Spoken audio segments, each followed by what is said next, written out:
Alors, on est dans Luc 1. Luc 1, c'est un long chapitre. Et pour pouvoir, on va juste en avoir une portion, puis c'est important de comprendre un peu le contexte pour pouvoir saisir l'ampleur de ce qu'on va voir. Donc, il y a des centaines de prophéties qui ont été faites pour annoncer la venue d'un sauveur, d'un libérateur. Et je vous en lis une d'entre elles. C'est une prophétie qui a été faite 700 ans, environ 700 ans avant l'arrivée de Jésus. Dans le prophète Ésaïe, on lit « Car un enfant nous est né, un fils nous est donné, et la domination reposera sur son épaule. On l'appellera admirable, conseiller, Dieu puissant, Père éternel, prince de la paix. » Quand Jésus est venu, quand il s'est incarné, ça faisait 400 ans qu'il y avait un silence en Israël. Il n'y avait pas eu de prophète. Dieu n'avait pas parlé de quelconque façon. Donc, ça faisait 400 ans qu'il n'y avait rien. Il n'y avait pas de direction. Oui, il y avait les scribes, les pharisiens et tout ça, mais Dieu n'avait pas communiqué à son peuple. Non seulement ça, le peuple était sous l'oppression romaine. C'était difficile. Donc, il n'y avait pas autant de liberté. Il ne pouvait pas se gouverner comme il voulait. Et le peuple attendait un libérateur. Attendait quelqu'un qui viendrait, premièrement, de libérer des Romains et qui puisse recommencer à les conduire dans les voies de l'Éternel. Donc, le peuple attendait. Et un jour, l'ange Gabriel fut envoyé par Dieu pour aller voir Marie. Marie, c'est une jeune femme. C'est pas une théologienne, Marie. Marie, c'est une fille bien ordinaire. Quel âge qu'elle a? 16, 17, 18, 19 ans. Elle n'est pas vieille, là. Elle n'est pas vieille. Puis elle, il y a un ange qui lui apparaît. Verset 31. Verset 30. L'ange lui dit, « Ne crains point, Marie. » Savez-vous pourquoi? Parce que quand un ange te parle, ouais, tu es sous le choc un peu. Puis là, tu dis, « T'as un peu, là. Un ange, tu pourrais me dire un jugement. » Pensez à une jeune fille de 18 ans, dans toute sa naïveté, sa pureté, de faire comme, « Attends un peu, là. Moi, un ange. Ne te ferai point.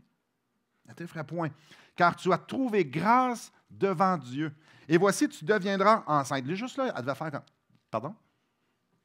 Tu deviendras enceinte? Ça va faire un fils.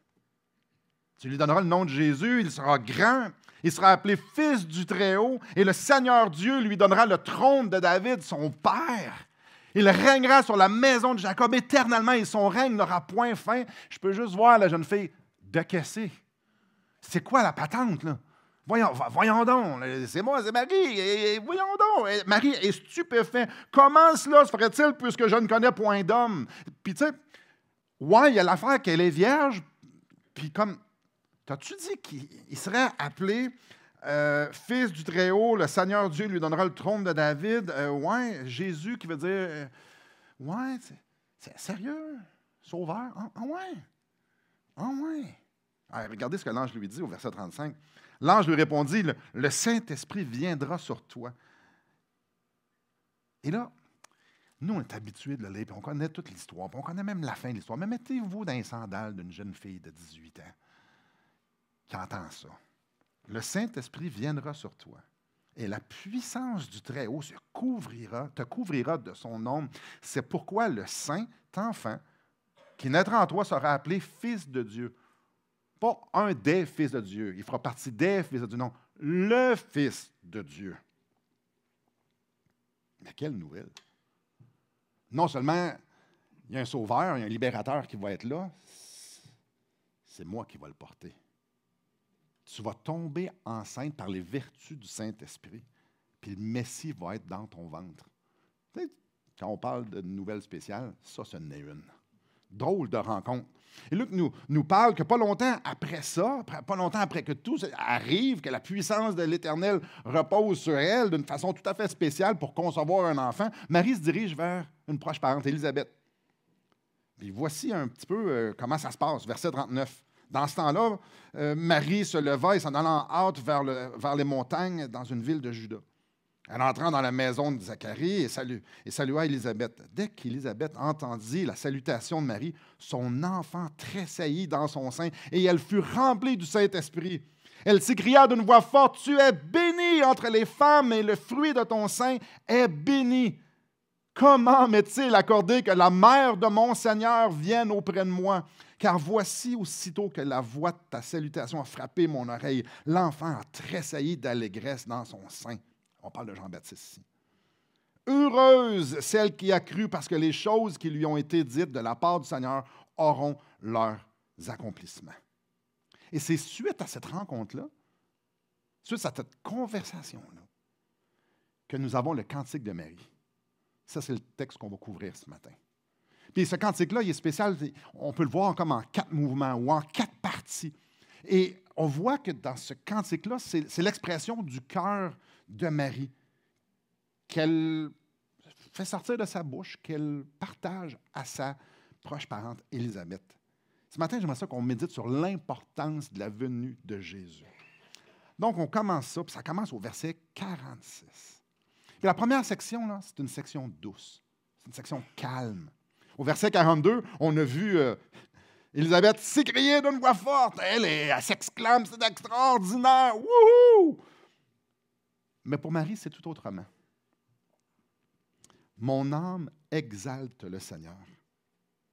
Et mon esprit se réjouit en Dieu, mon Sauveur, parce qu'il a jeté les yeux sur la bassesse de sa servante, car voici, désormais, toutes les générations me diront, bienheureuse.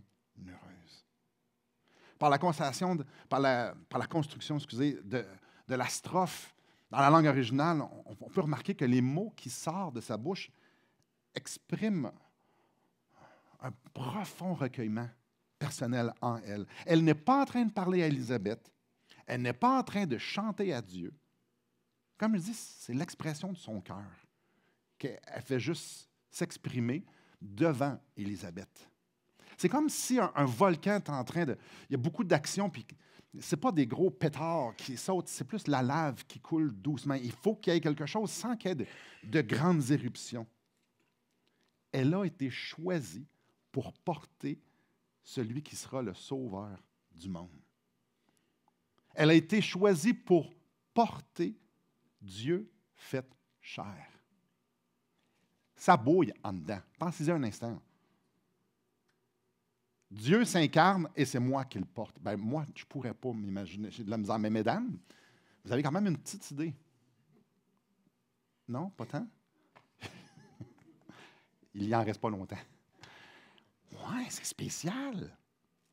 Mon âme exalte le Seigneur.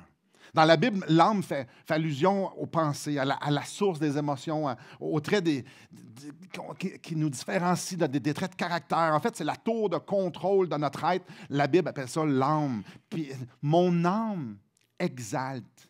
Le cantique de Marie est appelé aussi le Magnificat. Et ça a été chanté pendant des centaines d'années par les chrétiens. Magnifier, en latin, c'est Magnificat. Puis pourquoi que le cantique s'appellerait Magnificat, magnifié? Ben parce que c'est ça que le mot exalté veut dire. Mon âme exalte. Mon âme magnifie. Mon âme met en évidence. Mon âme déclare grand, estime hautement. Il se passe quelque chose dans le cœur de Marie et comme flabbergastée, la jeune fille. Wow! Wow! Mon âme exalte mon Seigneur, celui qui est maître, le souverain Dieu, celui qui possède et dispose de toutes choses. Mon âme, là, wow! Ça ressemble drôlement à ce que Job dit. Je reconnais que tu peux tout et que rien ne se pose à tes pensées. Attends un petit peu, elle est enceinte. Là. Elle est vierge, puis elle est enceinte du Saint-Esprit. Comment que ça arrive? Sinon qu'il y a un Seigneur qui fait ce qu'il veut. Je porte un enfant et c'est Dieu incarné. Parlons-en un peu. Là. Vous savez que c'est humainement 100% impossible. Ça n'arrive pas. Ça. Dans l'histoire de l'humanité, il n'y a pas beaucoup de comparatifs à une fille vierge qui devient enceinte par les vertus du Saint-Esprit. C'est jamais arrivé, puis ça ne va jamais arriver. Mais elle est en train de le vivre. Elle était en train de méditer, de réfléchir, de contempler, de célébrer ce que Dieu venait juste de faire. Mais qui peut faire ça? Qui peut rendre une femme vierge enceinte? Mon âme magnifie le Seigneur. Verset 47, je le relis. « Et mon esprit se réjouit en Dieu, mon Sauveur. » Dans la Bible, l'esprit est souvent utilisé pour toutes les choses qui sont spirituelles. L'esprit, c'est la source de tout mouvement spirituel qu'on pourrait avoir en dedans de nous autres. Puis elle dit, mon esprit, ce qui est spirituel en dedans de moi, est en train de se réjouir. Puis il y a un sens d'allégresse dans ce mot-là. Il y a un sens de se réjouir fortement, d'être extrêmement heureux. Et ce que Marie est en train de dire ici, c'est « Je suis envahi de joie en Dieu, mon Sauveur. » Alors, c'est vraiment, c'est pas académique, c'est pas dans sa tête, c'est pas cérébral. Ça, c'était l'âme, c'est en dedans d'elle. L'emphase est mise sur le spirituel. Puis comme j'ai dit dans l'introduction, là, Israël attendait un sauveur, attendait un libérateur. Bien, Marie aussi. Elle aussi, elle avait soif d'entendre la voix de Dieu. Elle avait soif d'entendre de direction. Elle avait soif de pouvoir se faire diriger par Dieu. Puis imaginez, là, l'ange vient de lui dire, et il y a quelque chose qui se passe dans son ventre, que ce ne sera pas par la bouche d'un prophète qu'elle va entendre Dieu parler, mais de la bouche de son Fils, qui est Dieu lui-même. Puis là, nous, on fait comme, ouais, OK, mettez-vous dans ses sandales. Alors, tout ce qui était en dedans d'elle se réjouissait, disait, ah, je vais entendre parler de Dieu, de mes oreilles, de sa bouche, puis ça va être mon Fils. Dieu va venir sauver son peuple, Dieu va venir me sauver, moi. Alors, Marie, là, réalise qu'elle porte le Sauveur d'Israël, puis son Sauveur en elle, puis que chaque parcelle de son âme, de son esprit reconnaissent, sont comme, wow! Marie, on s'entend, c'est une femme bénie, là.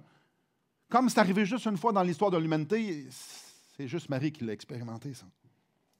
Fait que Marie, il y avait un sentiment d'humilité qui s'attachait à ça. Elle dit « mon Sauveur ». Pour appeler Dieu son Sauveur, c'est parce qu'elle reconnaissait pleinement et profondément qu'elle avait besoin, elle aussi, d'être sauvée, qu'elle avait besoin d'être libérée. Ça démontre incontestablement qu'elle se voyait pécheresse. Puis au verset 48, parce qu'il a jeté les yeux sur la bassesse de sa servante. Hey, bassesse de sa servante. Le mot ici, en grec, nous parle de son rang social. Elle est en train de dire ici, Dieu n'a pas choisi une princesse, là. Il n'a pas choisi une noble, mais une paysanne de basse classe. Hey, la fiancée d'un charpentier. On va s'entendre, là. Sur la classe sociale, un charpentier, c'est pas très haut. Puis la fiancée, c'est pas très haut du tout, du tout.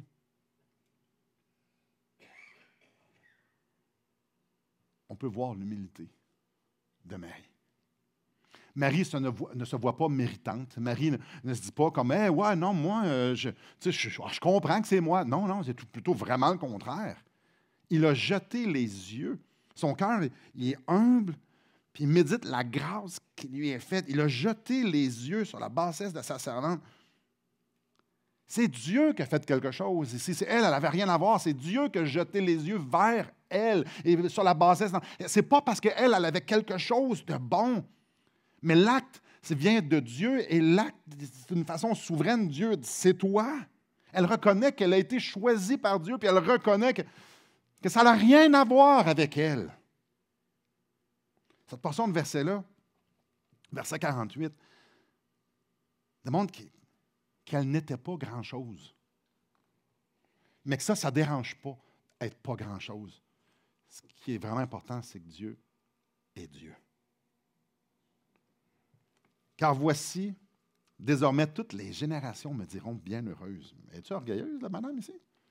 Hey, tout le monde va me dire que... Non, non.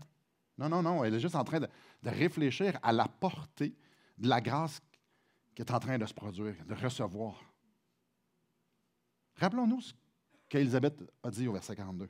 « Tu es bénie entre les femmes et le fruit de ton sein est béni. » Marie vivait quelque chose de vraiment intense. Moi, j'ai eu 3 enfants, puis vous en avez eu, toutes les mamans, vous en avez eu aussi. Moi, mes enfants sont très imparfaits. Et ma mère est ici, puis son enfant est très imparfait aussi. Ouais, vos enfants sont imparfaits, même s'ils sont très cute, tout ça, peu importe l'âge, ils sont imparfaits parce qu'ils vous ressemblent. Puis ils me ressemblent. Puis nous, on ressemble à nos parents et à nos arrière-parents. Jusqu'à Adam, on vient d'une race déchue qui s'appelle l'être humain. Ouais, on est imparfait. Marie, elle a eu un fils parfait. 100% parfait. Essayez pas d'imaginer, là. On n'a pas de point référent ni en nous, ni à l'extérieur de nous. Mais quand même, avoir un fils parfait. Pour le restant de l'humanité, les gens vont savoir que Marie, la petite Marie, a eu un fils parfait. Non seulement le fils parfait, c'était le Fils de Dieu et c'était le Messie premier et c'était le Sauveur du monde, en qui des millions de personnes croiraient et qui auraient leur vie transformée. J'ai été choisi pour être la mère de Jésus. Puis tout le monde va faire aïe aïe.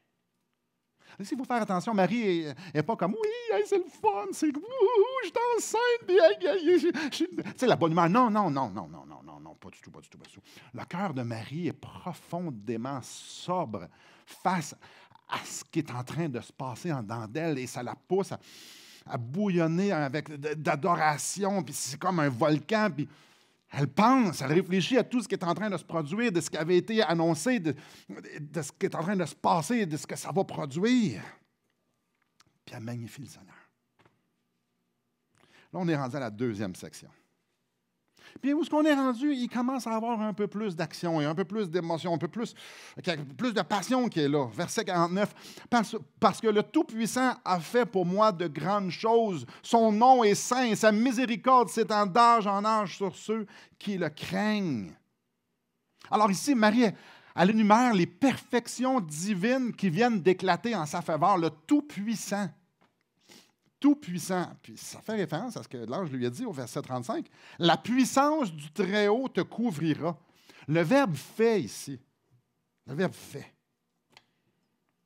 Parce que l'Éternel a fait. C'est une action qui implique une création. Dieu a créé quelque chose en elle. Il y a eu un acte créateur par le Créateur en dedans d'elle. Un acte comme qu'il n'y en a jamais eu, puis comme il n'y en aura jamais. Dieu a manifesté sa puissance envers moi, en moi. Me voilà enceinte. C'est juste le Tout-Puissant qui peut faire ça. Dieu a mis en existence Jésus dans son ventre. Dieu n'a pas mis en existence nos enfants. Non, Dieu a créé un système reproducteur par lequel on a des enfants. Jésus a été mis en existence. Imaginez, la puissance de Dieu est manifestée en dedans de nous pour qu'il y ait un sauveur qui en soit manifesté. Vous vous souvenez, dans la sortie d'Égypte, 1-2 millions de personnes qui sont devant la mer Rouge. L'armée d'Égypte est en arrière. Puis là, ils vont se faire anéantir. Puis Dieu, d'une façon miraculeuse, rouvre la mer ensemble. Puis là, ils peuvent passer à sec. Puis ils sont de l'autre côté, puis ils se revirent de bord. Puis là, c'est comme paradon, comme ça. La mer se referme, puis sur l'armée des Égyptiens, il n'y a pas d'adon. Wow, mais quelle délivrance! Quelle puissance! C'est extraordinaire! On peut penser aussi à la manne. La manne qui tombe pendant 40 jours, pas 40 jours, 40 ans! 40 ans, Dieu te nourrit!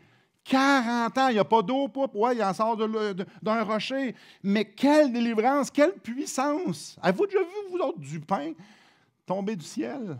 Mais le peuple d'Israël, pendant 40 ans, ils peuvent dire oui, oui. Oui. Dieu délivre. C'est extraordinaire. Vous vous souvenez lorsque Élie, c'est le monde Carmel avec les prophètes de Baal. Puis là, il y a eu une petite compétition entre les prophètes de Baal, puis Élie, il me dit, ah ouais, mais Si le feu descend sur votre patente, là, ben, ça va être évident que elle est là, puis on va voir qui va gagner. Et là, Élie, il était même à rien, il dit, mettez de l'eau. Papa, mettez de l'eau. Là. Faites ça plus fort. Puis lui, il a mis de l'eau sur la patente, puis sur son offrande, puis le feu du ciel a descendu, consumé son offrande.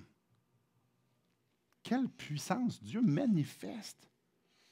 Alors, on regarde dans l'Ancien Testament, là, je vous en ai juste donné quelques-uns, mais des grandes victoires, il y en a eu. Là. Vous essayerez de tourner autour d'une ville 7 fois. Puis la dernière journée, là, vous tournez 7 fois. À tous les jours, une fois, puis la dernière 7 fois. Vous essayerez de voir, puis crier bien comme fois après, là, la dernière fois, pour être sûr que ça tombe. Avez-vous déjà vu ça? Non, Jéricho, c'était ça. Mais quel Dieu fait ça? C'est un Dieu puissant, incroyable. Et combien de fois ils ont été délivrés par un petit nombre anéanti, un très grand nombre de soldats? Dieu fait ça. Dieu manifeste sa puissance, Dieu manifeste sa grâce au travers de sa puissance de tellement de façons. Et ici, Marie est enceinte. Elle est enceinte. Dieu incarné. Elle. Et elle dit, son nom est saint. Son nom est saint ne fait pas seulement allusion à son nom, mais à tout son être. Cette expression-là parle de son caractère, de qui Dieu est. Elle voit la sainteté de Dieu dans tout ce qui est en train de se passer. Saint veut dire être mis à part. Donc, Dieu est dans une classe. Nous, on est dans la même soupe, mais Dieu est à part. Nous, on est pécheurs, tout est corrompu autour de nous, mais Dieu, lui, il est saint. Il y a une question de pureté là-dedans. Lui, il est complètement différent de nous. Il est vraiment, vraiment à part. C'est totalement séparé de toute souillure. La façon que tout ça ici s'est construit ici, c'est qu'elle reconnaît que l'enfant qui est en dedans d'elle vient de ce monde, de cet être-là qui est saint. Où est-ce qu'il n'y a pas de péché, là, où est-ce qu'il n'y a pas de corruption. Elle savait que l'enfant qui était en dedans d'elle était dans une classe totalement à part. Imaginez un instant, un Dieu saint ne peut que créer des choses sainte. Et il y a eu un acte de création dedans d'elle. Verset 50. Et sa miséricorde s'étend d'âge en âge sur ceux qui le craignent. Son adoration s'avance un sujet qui est tellement d'actualité pour le peuple d'Israël, la miséricorde de Dieu. La miséricorde. Aller au secours de ceux qui sont affligés. Puis disons que le peuple d'Israël a été souvent affligé, puis Dieu s'est manifesté tellement souvent. Combien de fois ils ont été libérés? Libérés de plein de choses. C'est dans le caractère de Dieu de sauver ceux qui sont perdus. C'est dans son caractère. C'est qui il est. Puis là, il est en train de dire, mon enfant. Mon enfant est la manifestation de la miséricorde de Dieu pour le monde, pour mon peuple, pour moi. Puis ça nous parle de ceux qui le craignent, donc tous ceux qui sont pieux, tous ceux qui veulent être sauvés, tous ceux qui attendent ce libérateur-là, ceux qui savent et comprennent que Dieu va les libérer et que c'est par lui. C'est tellement superbe de voir que Marie, du début à la fin, elle voit l'œuvre de Dieu, le miracle qui prend place en elle et ce que ça va produire. Alors, sa réaction, c'est de méditer sur ça. Elle fait des liens partout avec l'histoire de son peuple, avec les promesses de Dieu, avec qui est Dieu. Elle fait des liens avec ce qu'elle vit dans sa vie. Puis elle adore, elle magnifie, elle est comme « wouh !» Ce qui amène à la 3e section. Puis là, on a construit, tout le cantique ici est construit pour arriver à l'apogée du cantique. Puis c'est là. On est rendu là. Le noyau du cantique, c'est le verset 51 à 53. C'est là que Marie célèbre le résultat de la compassion de Dieu. Verset 51, « Il a déployé la force de son bras. Il a dispersé ceux qui avaient dans le cœur des pensées orgueilleuses. Il a renversé les puissants de leur trône. Il a élevé les humbles. Il a rassasié de biens les affamés. Il a renvoyé les riches avides. » Notre traduction française nous laisse voir que Marie parle au passé. Mais dans la langue originale, on peut voir que Marie parle du futur au passé. Si vous réfléchirez un petit peu à ça, c'est un peu spécial, mais ce n'est pas la seule place d'aller le voir dans la Bible. Souvent, les prophètes, dans l'Ancien Testament, c'est de ça qu'ils parlent. Ils utilisent un genre de construction de phrases comme ça. Marie est en train de regarder à ce qui a commencé à se produire en elle et elle voit la continuité dans le futur de ce qui va prendre place. Il a déployé la force de son bras. Ça implique la manifestation de sa puissance au travers de sa miséricorde. Marie est en train de comprendre ici qu'il y a quelque chose de charnière qui est en train de se passer. On voit dans ces versets-là, elle comprend. Elle comprend qu'il y a de quoi qui se passe, que Dieu est en train de manifester physiquement sa volonté qu'il a révélée aux hommes dans le passé. Mais là, ça se passe là, que Dieu accomplissait les promesses, que c'était là, les promesses de l'Ancienne Alliance. C'était là. Marie comprenait que Dieu est en train de manifester l'ultime démonstration de sa miséricorde. Puis il y a vraiment un sens de « wow ». Là, c'est beaucoup moins calme. Il y a beaucoup d'excitation dans ce qui se dit. Ici, les cieux sont en train de s'ouvrir. Dieu descend, s'incarne. Il y a quelque chose, ça devient concret. Là. Dieu va nous prendre en main. Dieu va me prendre en main. Il va se passer quelque chose. Et une des choses qu'on doit comprendre, il y a quelque chose de révolutionnaire dans ce qu'elle dit ici. Pour nous, ouais, c'est folklorique, c'est là, puis ça a toujours été là pour nous, puis c'est simple. Mais quelque chose ici de vraiment spécial. Elle a choisi lui, elle, pour porter le Sauveur. Marie, nobody, là. Puis Zacharie et Élisabeth ont été choisis pour porter celui qui était pour annoncer la venue. On parle de Jean-Baptiste ici. Elle comprend qu'il se passe quelque chose de vraiment spécial. Et une des choses qu'on peut voir, c'est qu'elle voit le cœur de Dieu, puis on le voit vraiment, Jésus vient le mettre en toute évidence, puis il vient nous le montrer. Disperser les orgueilleux, renverser les puissants de leur trône, renvoyer à vide les riches, d'un côté, élever les humbles, rassasier de biens les affamés. À son époque, cette époque-là, c'est les riches qui avaient les avantages. Là. Si tu appartenais à telle famille, si tu étais dans telle classe sociale, c'est toi qui as la reconnaissance. C'est toi qui prends les décisions. C'est toi qui as de l'influence. Puis l'élite religieuse, là, c'est eux qui pouvaient être en grande pompe. C'est eux qui pouvaient apporter les jugements. C'est eux qui pouvaient déclarer des grandes choses. C'était eux, il y avait du monde qui était grand, que ce soit au niveau social, que ce soit au niveau religieux. C'était rempli de pompeux et de grand orgueil. Marie est en train de se réjouir ici parce que Dieu va mettre fin à cette mascarade-là. Parce que Dieu va démontrer que ce qui est important, c'est le cœur. Dieu voulait utiliser les choses faibles du monde pour confondre les fortes. Puis Dieu voulait se glorifier à travers de ceux qui n'avaient rien. Ça peut, là. Ça, c'est elle. Puis elle se réjouit de faire comme, attends un peu, là. Si moi, je suis enceinte, puis si Zacharie et Élisabeth, là, ils ont un enfant, mais les autres, non, aussi, c'était pas des grands mondes. Non, wow, il y a un renversement ici, là.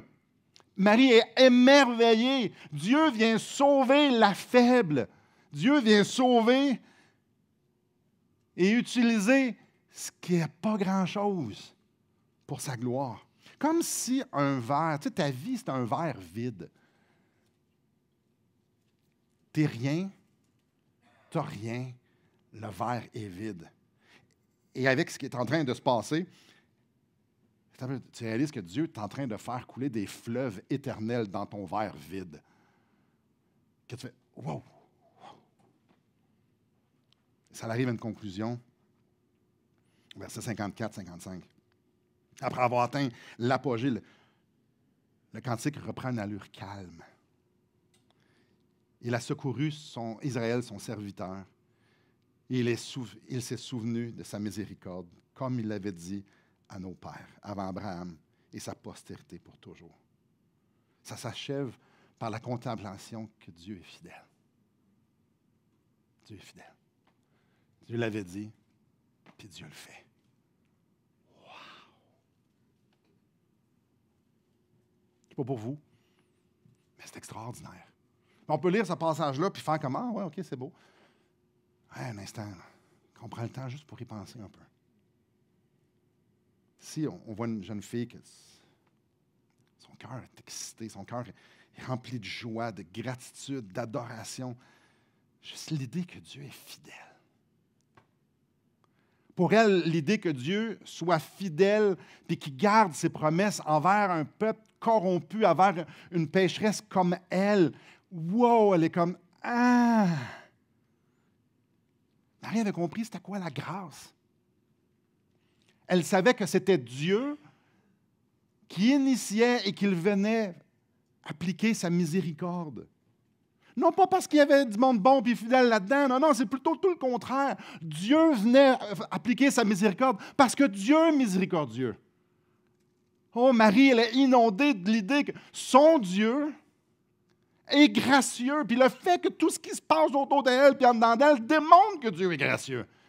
Puis elle veut magnifier. On s'entend, ça, c'est pas une théologienne. C'est une jeune fille qui comprend et qui rencontre et qui expérimente quelqu'un. Dieu. La seule chose que Marie avait en contemplant ces vérités-là, c'est Dieu est grand. Wow! Elle avait un cœur d'adoratrice. Ce n'était pas une religieuse. Ça, là, il y en avait 13 à la douzaine des religieux qui disaient des belles paroles. Elle, ce n'était pas une question de belles paroles. Ça bouillait dans son cœur. La venue de Jésus change quoi pour Marie? Tout. Et là, peut-être vous vous dites, ouais, on n'a rien appris à matin. Hein? Hey, je le sais. Hey, je le sais. Hey, moi, je prépare ça, puis je suis comme, hey, il n'y a rien de nouveau là-dedans. Il n'y a rien de nouveau. Il n'y a rien. Je pourrais vous parler que Jésus n'est pas né le 25 décembre. Je pourrais vous parler, puis toutes les recherches, tout ça, ça serait plus, un petit peu plus, beaucoup plus tôt à l'automne. Puis je pourrais vous parler toute l'histoire de ça. Mais attends un peu, ça ne change pas grand-chose. Ça ne change pas grand-chose. Ce matin, on n'a rien appris, probablement. Mais avez-vous remarqué à quel point l'Évangile tourne toujours autour de l'Évangile? Quand tu lis l'Évangile, ça parle de l'Évangile. Tu es allé à l'école pour ça, moi. Quand tu lis Matthieu, c'est ça. Marc, c'est ça. Luc, c'est ça. Quand tu lis Jean, c'est ça. Quand tu lis Actes, ouais, c'est ça. Romains, il y a l'Évangile de mur à mur. Ah ouais, OK. Là, tu lis 1, 2 Corinthiens, Galates, tu lis Éphésiens, Philippiens, Colossiens. Hey, je connais mes livres du Nouveau Testament, c'est le fun. Hein? Hey! C'est juste l'Évangile qui parle. Tout le temps de l'Évangile. Puis là, nous, on l'utilise pour évangéliser les non-croyants, mais il ne faut pas oublier que ça, c'est écrit à des croyants. C'est comme l'Évangile nous est répété, comme si les secrets de la vie chrétienne étaient dans l'Évangile. C'est comme si Dieu voulait nous pointer dans la direction de où ce que tout change. C'est partout. Ah non, mais non, on aime ça du pratico-pratique. Simon, peux-tu nous donner les 12 étapes pour... Oui, si je lis l'Évangile, ben je vois l'Évangile. Il n'y a pas de 12 étapes, je vois juste ça. Et quand tu médites sur la simplicité de l'Évangile, avec un cœur d'une jeune fille de 18 ans, pas trop d'éducation, pas de grande théologienne, sûrement une bonne petite fille. Quand tu médites sur la simplicité de l'Évangile, c'est ça qui sort. Ce cantique-là. Ce cantique-là n'a pas été écrit par le roi David, mais par une jeune fille qui médite, qui contemple, qui expérimente, puis qui ébahit. Quand tu médites, écoutez bien ça, Chrétien 101, quand tu médites, ça va te pousser à adorer. Et quand tu adores, le Seigneur va te transformer. Parce que quand tu adores, une partie d'adorer, c'est de mettre son cœur sur la table puis de dire Dieu, je te donne tout, puis je reconnais, puis garde. Fait que là, Dieu te transforme. Puis là, quand le Seigneur te transforme, bien, ça va produire du fruit. Puis un des fruits, bien, ça va te vouloir encore plus méditer. Suivez-moi, là. Puis plus que tu vas avoir le goût de méditer, plus que tu vas venir bon à méditer, puis plus que tu vas encore devenir un meilleur adorateur. Puis quand tu deviens un meilleur adorateur, bien, il y a encore plus de transformation. Puis quand il y a plus de transformation, bien, il y a encore plus de fruits, puis les fruits te font en sorte que tu as envie de méditer. Puis quand tu médites, je pense que vous avez compris, hein? Non, on peut-tu avoir la liste de choses à faire, bien à ne pas faire, s'il vous plaît? Hey, des livres. Hey, je peux-tu avoir un livre de comment devenir un bon mari? Je peux-tu avoir un livre de comment devenir une bonne femme? Je peux-tu avoir un livre de comment devenir un peu plus patiente, un peu plus patient? Je peux-tu avoir des livres? As-tu des trucs, Simon? Bon. L'Évangile. Jésus change tout. Ah, Simon, là, tu simplifies beaucoup trop. Non, je pense que nous, on complique beaucoup. Puis là, on est le 22 décembre. Il a fallu que je regarde ici, c'est écrit 22 décembre. On est le 22 décembre. On est le 22 décembre. Vous mangez quoi, vous autres? Dans 3 jours, 2 jours. Qu'est-ce qui se passe? Ah, là, écoute, là, il va falloir qu'on monte les tables en haut, il va falloir qu'on mette les chaises. OK, on va manger ça. Hey, savez-vous de quoi de nous, moi et Élise, il faut aller chez Costco demain. Et là, là, là, là.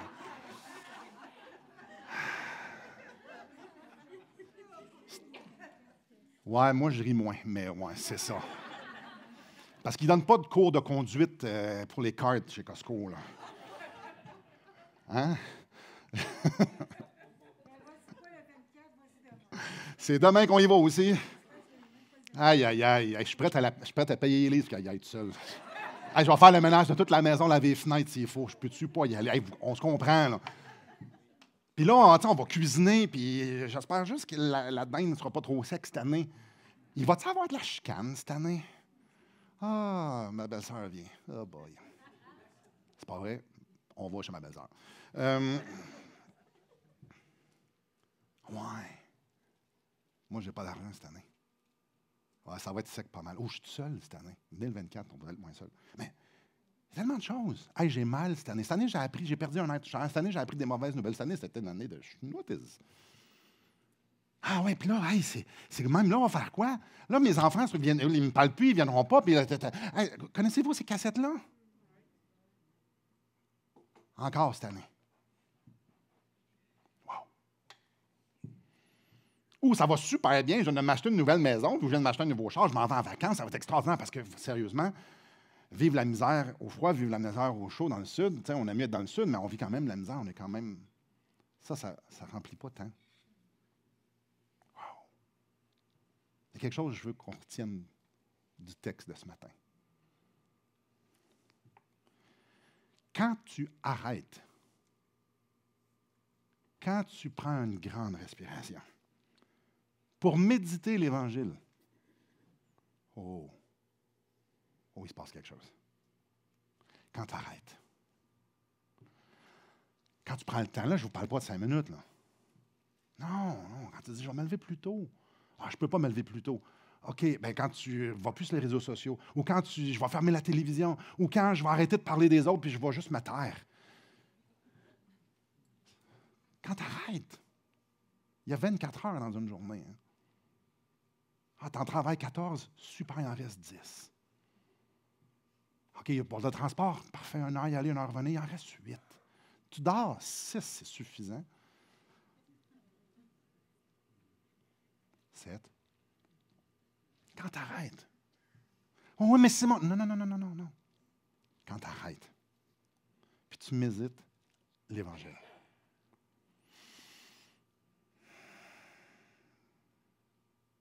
Ah, mais je ne sais pas c'est quoi méditer l'Évangile. Arrête. Prends 3, 4, 10, 20 bonnes respirations. Puis médite sur Dieu. Dieu, c'est abstrait. Ouais, mais Dieu. Ouais, non, Dieu. Méditez sur qui il est. Ouais, mais c'est qui? Ça va pas bien, on y va. Si Dieu me fait grâce à moi, je vais aller explorer un petit peu qui je suis. OK, lui, il sait, il en sait beaucoup plus. OK, mais il me fait grâce, ça veut dire qu'il me donne son amour immérité. Ça dit quelque chose à propos de lui, ça. Hey, je vais réfléchir là-dessus. Puis j'ai parlé d'amour. Attends un petit peu. Lui, il est un Dieu d'amour. Fait que ça c'est qui est donc son amour fait en sorte qui est miséricordieux, qui vient au secours des besoins. Donc, il voit les besoins. Ah oui, OK, là, ça veut dire que ça, il connaît tout le monde. Là. Ça veut dire qu'il connaît tout le monde depuis toujours. Oui, il est omniscient, c'est toute chose. OK? Hey, on peut y aller de même des heures. Là. Des heures. Ça, c'est simple. On peut y aller d'une façon vraiment plus profonde. Comme ça, tu me sais de la grâce. OK, c'est quoi la grâce? Moi, je connais quoi de la grâce? Je connais juste la grâce corrompue, mais attends un peu, la croix me montre quelque chose. C'est une autre grâce, l'incarnation. Ah, qu'est-ce que c'est ça? Là, parle. Là, mettons ça bout à bout. Puis là, OK. Je peux prendre des passages de l'Ancien Testament puis les appliquer dans le Nouveau Testament. Ça se fait, ça, hein? Puis là, OK, je peux regarder les promesses de Dieu, pas parce que les promesses sont vraiment excitantes, parce que les promesses rouvrent une fenêtre sur qui est Dieu. Les promesses de Dieu, on a tendance à vouloir adorer les promesses de Dieu. Non, non, non, c'est juste une fenêtre qui nous montre c'est qui Dieu. Alors, contemplons le Dieu qui fait les promesses. Puis on raboute ça bout à bout. Puis voir à quel point ça s'applique sur moi. Puis là, si vous êtes capable de faire ça en 2 minutes, vous viendrez me dire comment. Ça prend du temps. Il faut arrêter. Il faut arrêter. Ah, mais moi, Simon, ma tête va d'un bord à de l'autre, de ça. Ouais, moi, je suis TDA en passant. Je sais exactement ce que c'est. Moi, c'est ce genre de petite machine-là, là, j'ai des notes. Parce que justement, quand j'ai une idée, je l'écris. Puis des fois, j'en ai plusieurs idées à la suite de l'autre. Je fais comme, un petit peu, j'étais où, là? Ah, je continue. Ah, oui, là, je l'écris. Puis ça, vous avez des papiers que vous prenez super. Peut-être si vous vous enregistrez. Hey, votre affaire, c'est à vous, là. Mais quelle est la bonne raison pour ne pas méditer? J'ai pas le temps, j'ai pas le cerveau. Ah, mais moi, je ne connais pas assez de choses. Bien, c'est le temps de commencer. Puis là, qui est Dieu? Puis comment lui, ça s'applique pour moi? Autour de moi? En relation avec mon passé, en relation avec mon présent, puis en relation avec mon futur, puis comment tout ça rentre ensemble. Hey! C'est extraordinaire. Et quand on fait ça, tout change. Quand je médite sur l'incarnation, tout change parce que ça va m'emmener à adorer. Je vous garantis, vous allez être flabbergasté. Et les 5 minutes, les 10 minutes vont devenir des heures, des 2 heures, des 3 heures. Mais ça se peut pas. Oui, oui. Oh, oui, oui, oui, ça se peut. Ah, mais moi, j'aime pas lire, Simon. Moi, j'ai lâché l'école en secondaire 3. Parlez. Ouais, j'ai jamais fini mon secondaire en passant, je vous le dis là. Oui, vous m'avez engagé il y a maintenant presque très... Je suis allé à l'école biblique, moi, sur probation. Si j'étais capable de suivre, ils me gardaient. Mais moi, les titres dans le Journal de Québec, je trouvais ça... c'est Montréal dans le temps, mais pour moi, je trouvais ça long. Tu sais, les petits livres d'archi, j'haïssais ça pour mourir, il y avait trop de pages. Ah, j'aimais pas lire. C'est quoi votre excuse? Non, attendez, quand vous commencez à goûter, quand vous réfléchissez, Marie ici, là, je doute qu'elle était une grande lectrice. Là. Ah, mais elle avait soif d'un sauveur. Puis elle a juste pris le temps de méditer. Puis wow! Puis elle était avec Élisabeth, puis ils se sont écoutés. Puis wow! Ils ont été payés ensemble. Jésus est venu tout changer. Noël, Jésus est venu tout changer. Et c'est ce qu'il veut encore faire avec moi puis avec toi aujourd'hui. Alors, arrêtons, puis méditons. En conclusion, je vous ai demandé au début, pas je vous ai demandé, je vous ai proposé qu'on regarderait l'importance de la venue de Jésus, de Noël. Alors, je vous encourage de prendre le temps, d'arrêter, de méditer ce que ça change dans votre vie. Ça change quoi, l'incarnation, pour vous? Ça change quoi que Jésus est venu sur la terre? Puis je vous encourage, en conclusion, je sais que c'est une conclusion qui dit conclusion, d'éviter les raccourcis spirituels. Ah, c'est quoi ça? Hey, Dieu est bon, hein? Et Dieu est bon. Oui. Oui, Dieu est bon. Parle-moi de Dieu. Oui, mais il est bon. Oui. Parle-moi de Dieu. Ah, attendez un petit peu. Ça, c'est pas méditer, hein, dire Dieu est bon. Dire wow, quelle grâce! Ce sont tous des bonnes choses, mais wow, hey, Dieu est tellement gracieux, hey, Dieu est souverain. Ça, c'est des raccourcis spirituels. Qu'est-ce que ça veut dire? C'est comme le même genre, ça, je dépose ça au pied de Jésus. Tu viens de déposer quoi? C'est quoi ça? Ah, je remets ça à Dieu. Ça veut dire quoi, ça? Pour moi, c'est des raccourcis spirituels. Suivez-moi. Dieu est bon? Ah, ça veut dire quoi? Ah, la bonté de Dieu. On parle de notre dépravation. On parle des gens qui sont totalement ennemis de Dieu, qui pêchent par nature et par volonté, qui sont morts spirituellement. Et la bonté de Dieu nous est manifestée alors qu'on est, et c'est mon amour, et là, alors que là, on était encore des pécheurs, Christ est mort pour nous. À quel Dieu? Ça, c'est méditer. Mais juste dire Dieu est bon, ça veut dire quoi? C'est vrai, là. Mais qu'est-ce que ça veut dire? Méditez. Je vous encourage à faire des liens. Je vous encourage d'appliquer. Que Noël, ça ne soit pas juste folklorique, une belle histoire, mais qu'on puisse avoir le cantique de Marie qui nous fait, c'est ça que je veux, moi. Je veux adorer comme ça, parce que moi aussi, j'ai été choisi. Et moi aussi, j'ai été sauvé. Et moi aussi, la puissance de sa miséricorde a été appliquée dans ma vie. Alors moi, je veux que mon cœur puisse exploser comme le sien, avec un bouillonnement d'adoration.